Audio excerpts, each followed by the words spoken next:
So I figured I'd make a quick video about all the trailers I own for my ATV and why. And the simple answer is basically they were cheap.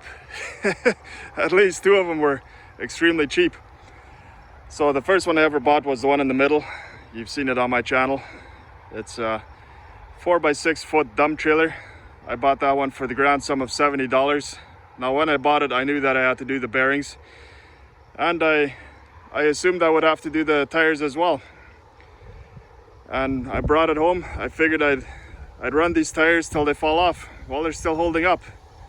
Both tires have 0 psi, but I can throw a third of a cord of firewood on that trailer and they don't even flex. They're just rock hard.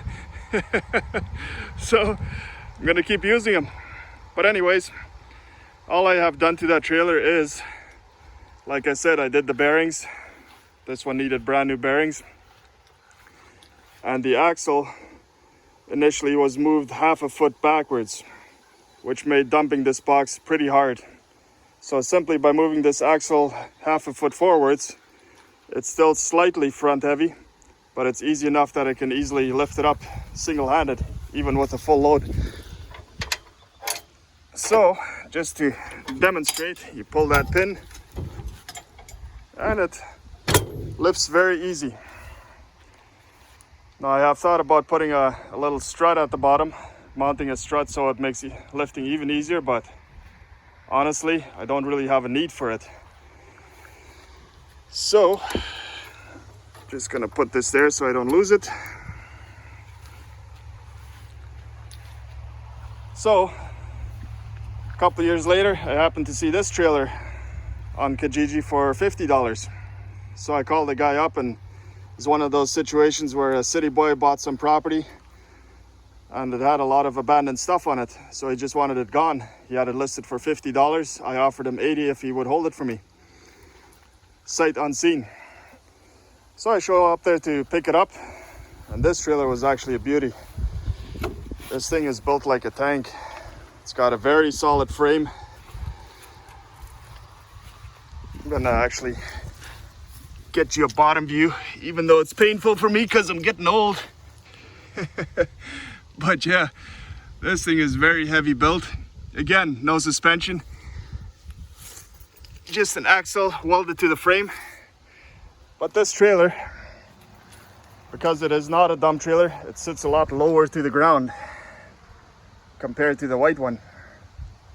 So if I'm hauling heavy rocks or heavy equipment like my tiller, it's much easier getting it into this trailer.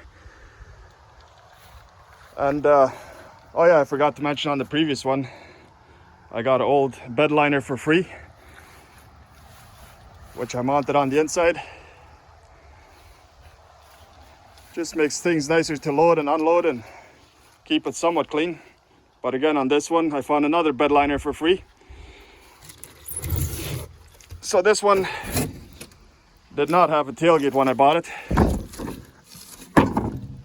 So I just fabricated this one out of some scrap wood that I had lying around. Now I use this tailgate like this to ride my tiller right onto the trailer. It's beautiful. But this trailer, all it needed was new tires. The bearings were good, they just had to be repacked. And yeah, it's been a solid workhorse for me. And last of all, I found this trailer. Now I've gone on a couple of camping trips with my ATV, and two of them are on video. One of them hasn't been posted yet because of copyright laws. I had too much music on it. But anyways, yeah, this trailer I bought for the simple purpose of camping, off-road ATV camping.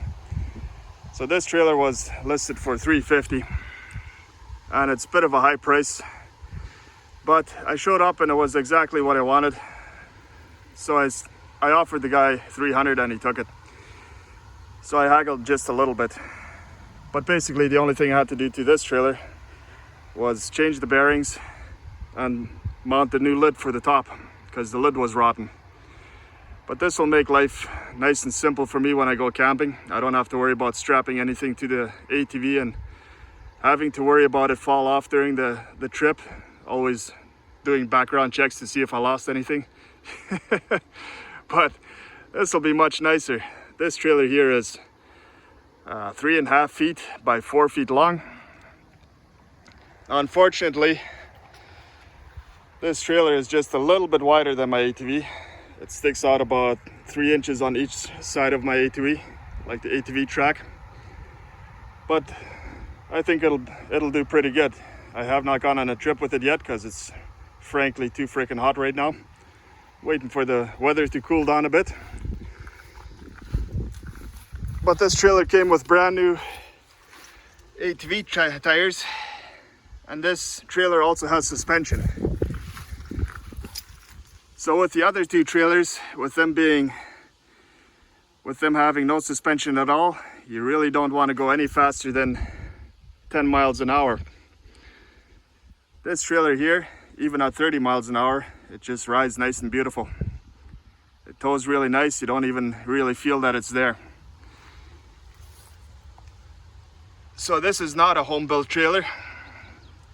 I'm guessing it's a Harbor Freight model. It's lost all of its paint, so I can't be sure. But yeah, I put a new lid on, or a new piece of plywood that's not rotten.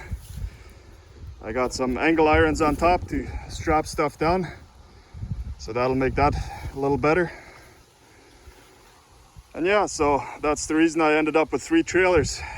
2 of them were really cheap, and this one was exactly what I wanted. And still, I spent a lot less than one of those Badlands trailers, or whatever you call them, that you buy from Harbor Freight. Like those ATV trailers with the articulating wheels. You pay $1,000 to $1,200 for those.